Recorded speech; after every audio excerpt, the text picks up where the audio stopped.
आज की इस क्लास में हम देखने वाले हैं धान की फसल में बहुत महत्वपूर्ण जानकारी। और महत्वपूर्ण जानकारी में क्या देखने वाले हैं, धान की फसल के प्रमुख रोग, वो रोग जो परीक्षा में बार बार पूछे जाते हैं और उनके कारकों का नाम पूछा जाता है और ये भी पूछा जाता है कि इनका नियंत्रण कैसे की जाए ताकि धान की फसल की पैदावार अच्छी मिले। तो एक एक करके हम समझने वाले हैं और आज हम निश्चित ही है इस क्लास में जो भी धान में रोग लगते हैं उनको बहुत अच्छे से समझने वाले हैं और उनका नियंत्रण भी समझेंगे साथ में। तो नमस्कार दोस्तों, मैं सचिन राय और आपके अपने YouTube channel PAT with Sachin में एक बार फिर से स्वागत है। तो आज हम जो है धान की फसल में इसकी पिछली क्लास में जो है हमने इंसेक्ट के बारे में समझे, एक एक करके बहुत अच्छे से इंसेक्ट के बारे में समझे। और इसकी पिछली और क्लास, ये तीसरी क्लास है धान के विषय में, तो उसमें हमने धान के बारे में जो सामान्य प्रश्न है वो भी मैंने बहुत अच्छे से आपको कवर करवाया। तो वो जो 2 क्लास के वीडियो की लिंक है मैं इस क्लास में देने वाला हूं, तो आप वो भी जरूर देखिए, वो भी पेपर की दृष्टि से बहुत महत्वपूर्ण है। तो चलिए, आज हमारा विषय है रोग और हम देखने वाले हैं धान के प्रमुख रोग जो परीक्षा में काफी बार पूछे जाते हैं, चाहे एग्रीकल्चर का छोटा एग्जाम हो या बड़ा एग्जाम हो, सभी में रोग और इंसेक्ट तो कॉमन ही होते हैं, ये आपको बहुत अच्छे से पता होगा। तो इससे पहले यदि आपने मेरे चैनल को सब्सक्राइब नहीं किए तो आप सब्सक्राइब जरूर कर लें, क्योंकि आपको एग्रीकल्चर के नए नए अपडेट आपको यहाँ प्रतिदिन मिलते रहेंगे। और यदि वीडियो पसंद आता है तो लाइक जरूर करिए, और यदि आपके दोस्त भी पढ़ने वाले हैं तो उनको भी मेरा वीडियो जरूर शेयर करिए ताकि उनकी भी तैयारी ठीक से होती है। तो चलिए दोस्तों, और या मेरे प्यारे विद्यार्थियों, हम स्टार्ट करते हैं। और पहला हम आज देखने वाले हैं रोग, धान का भूरा पत्ती धब्बा रोग। धान का भूरा पत्ती धब्बा रोग, इसे क्या कहते हैं इंग्लिश में, ब्राउन लीफ स्पॉट। इसमें क्या रहता है, पत्तियों में भूरे जो है भूरे कलर के छोटे छोटे धब्बे बन जाते हैं। अब इसका रोग कारक क्या है, इसका जो रोग कारक है ये कवक है। उस कवक का नाम क्या है, हेलमिंथोस्पोरियम ओराइजी। क्या दिया है, हेलमिंथोस्पोरियम ओराइजी। और ये हेलमिंथोस्पोरियम ओराइजी ये बहुत ही खतरनाक रोग है इसका, धान का, इससे काफी नुकसान भी होता है।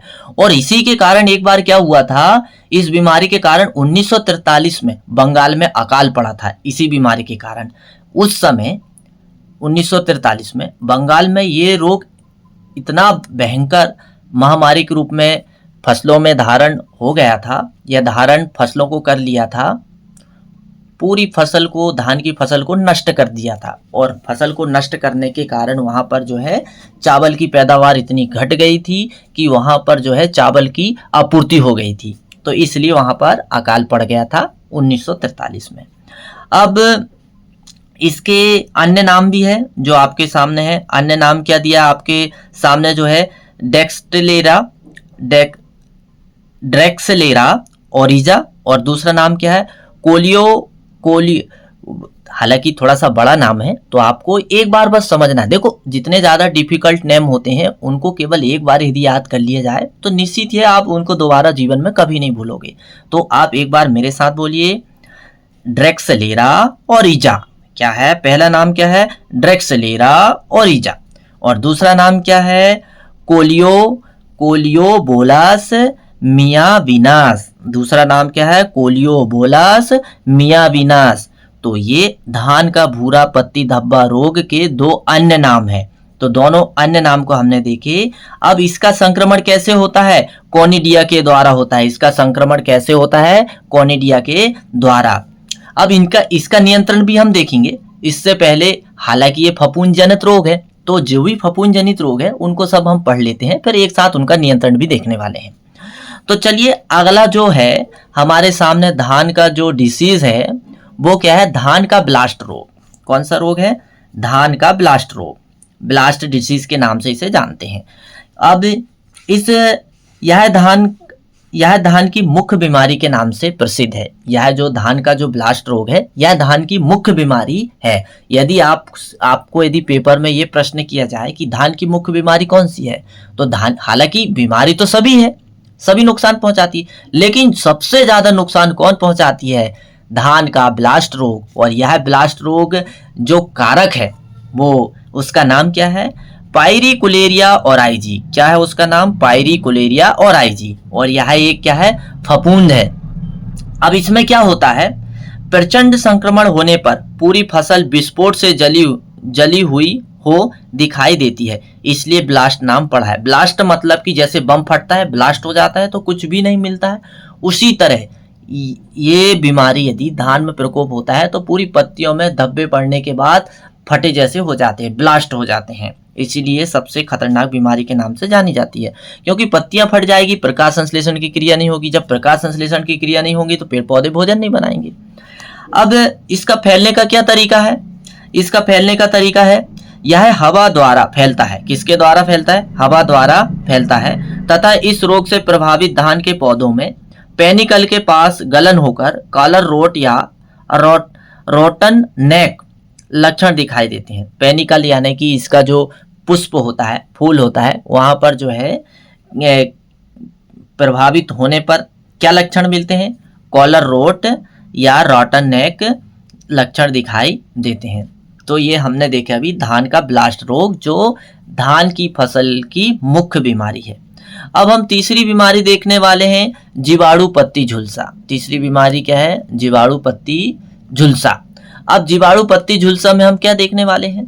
हालांकि आपको यहाँ पर जीवाणु पत्ती झुलसा रोग यानी बैक्टीरियल लीफ डिसीज, आपको नाम से ही पता चल रहा है कि ये बैक्टीरियल जनित बीमारी है, बैक्टीरिया जनित बीमारी है। अब इसका कारक क्या है भाई? Xanthomonas oryzae. क्या कारक है? Xanthomonas oryzae. अब इसमें क्या होता है? इसकी नर्सरी में विनाशकारी अवस्था को क्रेसैक रोग भी कहते हैं। हालांकि ये जो बीमारी है जीवाणु पत्ती झुलसा रोग, ये नर्सरी में सबसे ज़्यादा नुकसान पहुंचाता है। इसीलिए इसकी नर्सरी में विनाशकारी अवस्था, जब ये नर्सरी हम तैयार करते हैं पौधे की, तो उस समय की जो विनाशकारी अवस्था है, जो सबसे ज़्यादा विनाश करती है, उसे हम क्रेसैक रोग भी कहते हैं। पौधों में बैक्टीरियल व्याधियों का पता लगाने के लिए एक टेस्ट भी होता है कि भाई, हालांकि कभी कभी क्या रहता है, कुछ बीमारी जो है हम लक्षण ठीक से हमें समझ नहीं आते कि आखिर में ये बीमारी फफूंद से लगी है या जीवाणु से लगी है। तो उसके लिए यहाँ पर हमें यदि ये क्लियर करना है तो ये टेस्ट होता है जिसे ओज टेस्ट कहते हैं। क्या कहते हैं? ओज टेस्ट कहते हैं। तो ये ओज टेस्ट किया जाता है, इससे साफ क्लियर हो जाता है कि ये बीमारी जो है जीवाणु जनित है। हाँ, लेकिन प्रश्न आपको यहाँ पर यह ध्यान रखना पड़ेगा कि वह बीमारी का नाम बताओ जिसमें ओज टेस्ट होता है। तो उस बीमारी का नाम क्या है? जीवाणु पत्ती झुलसा रोग। इसमें ओज टेस्ट होता है। अब इसकी रोकथाम हेतु क्या करना पड़ेगा हमें? 0.01% स्टेप्टोसाइक्लिन एवं 0.3% कॉपर ऑक्सीक्लोराइड का संयुक्त रूप से मिलाकर स्प्रे करें। ये दोनों ही जो दवा हमने देखे, 0.01%, 0.01% स्टेप्टोसाइक्लिन एवं 0.3% कॉपर ऑक्सीक्लोराइड, ये दोनों ही दवा जो है जीवाणुनाशक है। इन दोनों दवा को घोल बनाकर और हमें जो ग्रसित फसल है उसमें स्प्रे कराना है, तो निश्चित ही है इस रोग का नियंत्रण हो जाता है। अब इसके बाद में हम देखने वाले हैं धान का टुंगरो रोग। हालांकि ये धान का जो टुंगरो रोग है, यह एक वायरस जनित बीमारी है और इसको कौन फैलाता है? ग्रीन लीफ हॉपर फैलाता है। कौन फैलाता है? Green leaf hopper. और ग्रीन लीफ हॉपर को किस नाम से जाना जाता है? हरा पत्ती धब्बा कीट। ये क्या है? हरा यानी ग्रीन लीफ हॉपर एक कीट होता है जिसे हरा पत्ती कीट के नाम से जाना जाता है, या आप सीधा कह सकते हैं ग्रीन लीफ हॉपर इंसेक्ट। ये जो है इस रोग को ट्रांसमिट करता है, यानी एक पौधे से दूसरे पौधे में पहुंचाने का पूरा सहयोग इसी का होता है। अब देखते हैं इस, हालांकि ये क्लियर हो गया कि यह एक वायरस जनित रोग है जो ग्रीन प्लांट हॉपर नामक होमोप्टेरन कीट से फैलता है। ग्रीन प्लांट हॉपर एक कीट है और ये कीट जो है होमोप्टेरन कीट से फैलता है। ये होमोप्टेरन कीट की कैटेगरी में इसे रखा गया है और इस कीट के कारण ये रोग एक पौधे से दूसरे पौधों तक पहुंचता है। और इस जो वायरस है इस बीमारी का, उस वायरस का क्या नाम है?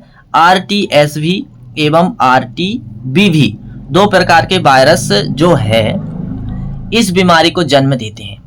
और इस बीमारी को पता लगाने के लिए एक टेस्ट भी होता है जिसे एलिसा टेस्ट कहते हैं। इसे क्या कहते हैं? एलिसा टेस्ट किया जाता है। जो वायरस जनित जो बीमारी है उसका पता लगाने के लिए एलिसा टेस्ट किया जाता है।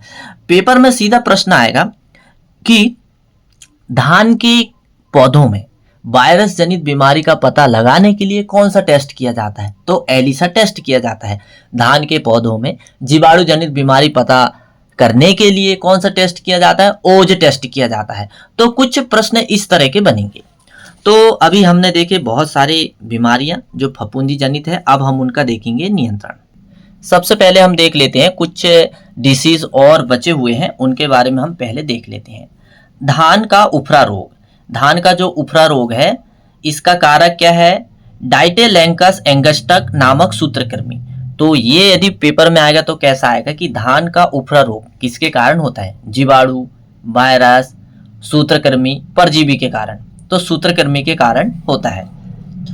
धान का खैरा रोग, तो आपको बहुत अच्छे से पता होगा कि धान का खैरा रोग जो है जिंक की कमी से होता है। इसके बारे में सबसे पहले किसने पता लगाया था? बाय एल नैने ने 1966 में पंतनगर में लगाया था। कहां पर लगाया था? बाय एल नैने ने 1966 में पंतनगर में पता लगाया था।